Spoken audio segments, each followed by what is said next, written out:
Ajakan untuk membantu mengakhiri konflik di negara-negara Islam disampaikan Yusuf Kala saat menjadi pembicara di kegiatan Seven World Conference on Islamic Thought and Civilization 2024 di University Sultan Azlan Shah di Casuarina Convention Center, Perak, Malaysia.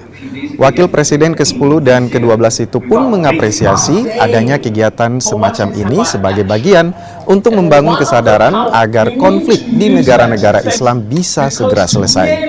Kegiatan semacam ini pun diharapkan bisa terus diperluas.